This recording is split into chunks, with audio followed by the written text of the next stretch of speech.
عليك يا حبيب الله صلى الله تعالى عليه وسلم۔ جیسا کہ کل آپ نے بیان سنا تھا کہ حضور پاک علیہ الصلاۃ والتسلیم ارشاد فرماتے ہیں کہ جو آدمی سستی کی وجہ سے جان بوجھ کر کے نماز کو جماعت کے ساتھ چھوڑتا ہے، یعنی جو آدمی جماعت سستی کی وجہ سے چھوڑتا ہے، اس کو اللہ تعالیٰ 12 طرح کی بلاؤں میں عذاب دے گا۔ اس میں سے کل آپ نے سنا تھا کہ 3 بلائیں دنیا میں آتی ہے، 3 بلائیں موت کے وقت، اور 3 بلائیں قبر میں، اور 3 بلائیں قیامت کے دن۔ اس میں سے کچھ باتوں کا ذکر آپ نے کل سنا تھا کہ موت کے وقت جو بلائیں آتی ہے وہ آپ نے سنی تھی، اور دنیا میں جو بلائیں آتی ہے وہ آپ نے سنی تھی۔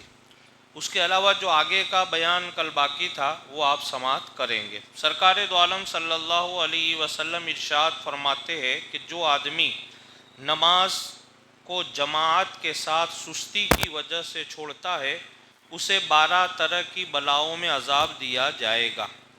اس میں سے جو 3 بلائیں قبر میں آنے والی ہے، اس میں سے پہلی بلا یہ ہے کہ اس پر منکر نکیر کے سوال سخت ہو جائیں گے۔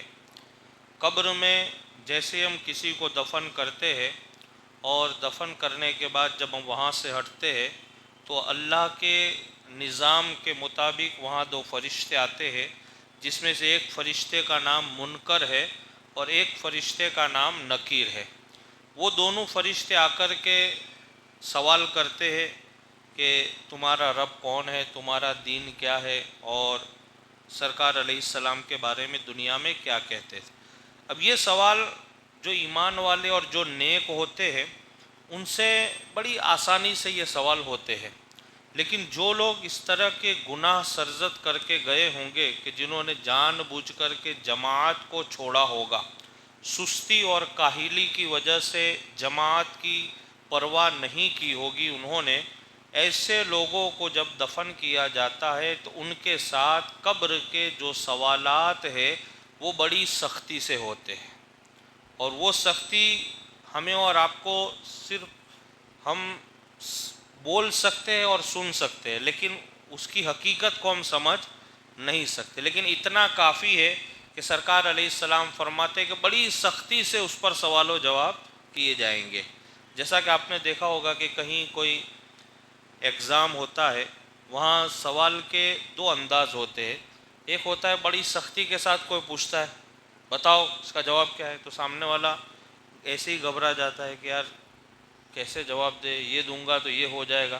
اور ایک ہوتا ہے آسان انداز میں، بتاؤ آپ اس کے بارے میں کیا کہتے ہو۔ تو جواب دینے والا بڑا مطمئن ہوتا ہے، اور جو انداز ہوتا ہے سوال کا وہ جواب دینے والے پر بڑا مؤثر ہوتا ہے، اس کا اثر پڑتا ہے اس پر۔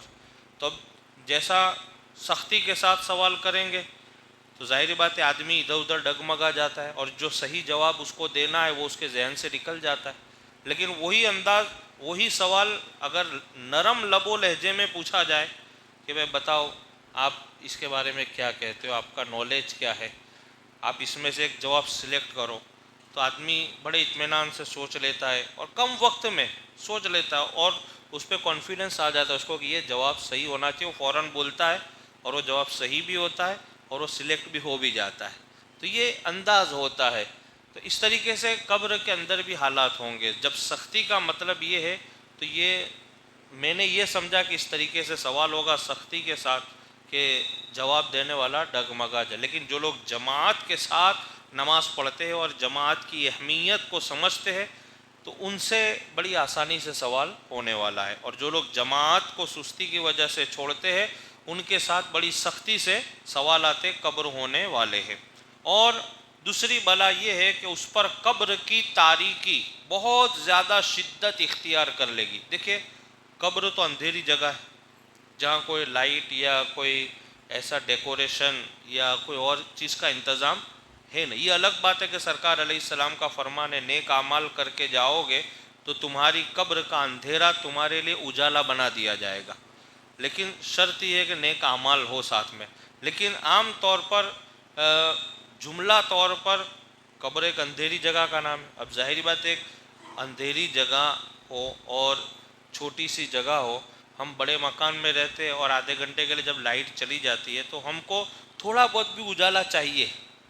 ایک انسانی فطرت ہے، انسانی طبیعت کا یہ تقاضا ہوتا ہے کہ ایک دم اندھیرا ہوگا تو آپ خود بخود یعنی اپنے مکان میں بھی آپ بوکھلا جاؤ گے، لیکن جب تھوڑا سا کہیں سے بھی چاہے آسمانی اجالا ہو یا کہیں دور لائٹ لگ رہی ہے اس کا اجالا، آپ کو کچھ دکھ نہیں رہا ہے لیکن ذرا سا محسوس ہو رہا ہے تو آپ کو اطمینان ملتا ہے، ہاں چلو اجالا ہے۔ اب آپ اندازہ لگاؤ جب ہمارے گھروں میں تھوڑا سا نارمل اندھیرا ہو جاتا ہے اور چند منٹ کے لیے وہ بھی قائم ہی نہیں، تو ہم اس کو برداشت نہیں کر سکتے۔ تو یہ قبر کا جو اندھیرا ہوگا، وہ سرکار علیہ السلام فرماتے کہ جو لوگ جماعت کو سستی کی وجہ سے چھوڑیں گے وہ اندھیرا اور سختی کے ساتھ ہو جائے گا، یعنی اور گہرا ہو جائے گا۔ جیسے ہم بولتے ہیں نا آتر بہت زیادہ اندھیرا تھا، تو یہ قبر کا اندھیرا، اور آپ اندازہ لگا سکتے جب گھر کا اندھیرا ایسا ہوتا ہے، ابھی جب بارش کا موسم یا طوفانی ہوا چلتی ہے جس میں لائٹ وغیرہ چلی جاتی ہے اور جب اندھیرا ہوتا ہے تو ہم کیسے بے بس ہو جاتے ہیں۔ کوئی لائٹ لگا رہا ہے، کوئی یہ موبائل کی لائٹ چالو کر رہا ہے یا کوئی موم بتی جلا رہا ہے، یا کیسے بھی کر کے لوگ اپنا اپنا انتظام کرتے آسانی کے لیے۔ تب آپ اندازہ لگاؤ جب دنیا میں رہ کر کے چند منٹ کے لیے مجازی طور پر اندھیرا آتا ہے تو ہماری طبیعت بے حال ہو جاتی ہے، تو قبر میں کیا حال ہوگا آپ اندازہ لگاؤ۔ اور جو لوگ جماعت کو جان بوجھ کر کے چھوڑتے فرمان نبی کے مطابق، ان پر تو وہ اندھیرا اور سخت کر دیا جائے گا۔ پھر آگے تیسری بلا کہ قبر اس قدر تنگ ہو جائے گی کہ تمام پسلی آپس میں مل جائے گی، ایسے آدمی پر قبر بالکل تنگ کر دی جائے گی۔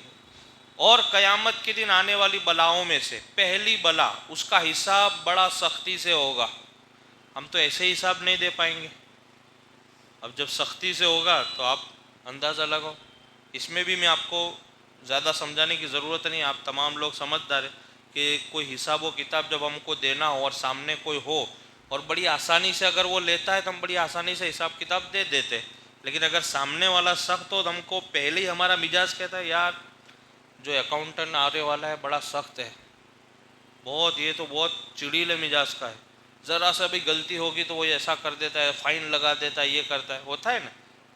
تمام لوگ بیٹھے ہیں، پڑھے لکھے لوگ ہیں آپ، تو اس طریقے کا ایک ذہن میں ڈر رہتا ہے۔ اب کیا، اور ایسے جب معاملات پیدا ہوتے ہیں تو کچھ نہ کچھ غلطیاں بھی نکل جاتی ہیں، کچھ نہ کہیں کچھ ایسے شوشے چھوٹ جاتے ہیں کہ آپ وہاں پھنس جاتے ہو، سمجھ۔ اب یہاں تو یہ تو دنیا ہے تو آپ کو لین دین کر کے بات آسانی سے نکل جاتے ہوئے، بتاؤ تھوڑا سیٹ کر لو، ادھر کر لو ادھر کر لو، وہاں آپ کہاں سیٹ کرنے جاؤ، وہاں سیٹ ہوگا لیکن اس کا سیٹنگ یہاں ہے، دنیا میں آپ کو کرنا پڑے گا۔ یہاں سے آپ جو پرفیکٹ اگر کر کے جاؤ گے تو وہاں آپ سلیکٹ ہو جاؤ گے، تو یہ تکلیف کی بات نہیں ہے، اس کا سیٹنگ وہاں نہیں ہوگا، اس یہاں سے آپ کو کر کے جانا ہے مکمل طور پر۔ نماز پابندی سے ادا کرو، قرآن پاک کی تلاوت کرو، گناہ اگر سرزد ہو گئے ہیں تو اس کو آپ مینیج کرنا ہے آپ کو استغفار سے، اور لوگوں کے حقوق اگر آپ نے دبا دیے ہیں تو اس کو واپس کرنا ہے آپ کو۔ حقوق کی ادائیگی میں معافی نہیں چلتی ہے، توبہ نہیں چلتی ہے۔ میں نے آپ کے 50,000 روپے دبائے ہیں، اب میں رو رو کر کے گریہ و زاری کر کے مان لو توبہ کر رہا ہوں، وہ گناہ معاف ہونے والا نہیں ہے۔ یہاں تک کہ خانہ کعبہ کے طواف بھی کروں گا تو بھی وہ گناہ معاف ہونے والا نہیں، وہ 50,000 مجھے آپ کو واپس دینا ہے۔ نہیں، بہت سارے لوگ بعد میں نے اس کا یہ کھا لیا، اللہ پاک مجھے معاف کر دے، ایسے معافی نہیں، یہ حقوق العباد ہے۔ کیا ہے یہ؟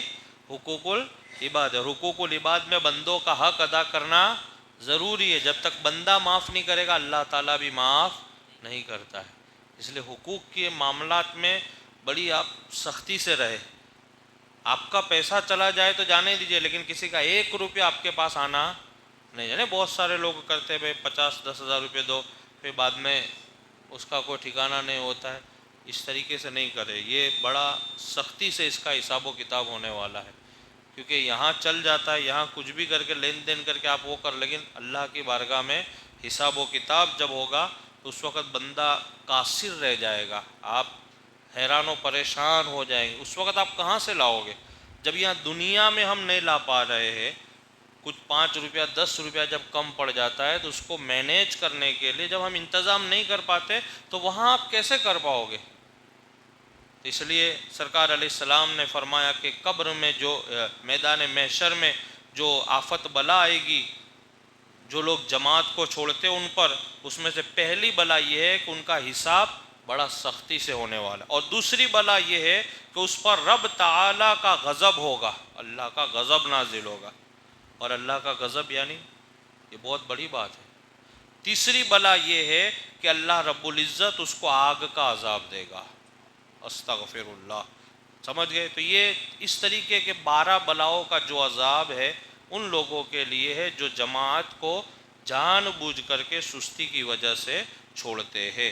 لہٰذا کوشش کرے کہ ہر نماز کو ہم جماعت کے ساتھ ادا کریں۔ اللہ سے دعا ہے کہ اللہ رب العزت سب سے پہلے مجھے اور آپ تمامی حضرات کو نماز 5 وقتہ با جماعت ادا کرنے کی توفیق عطا فرمائے۔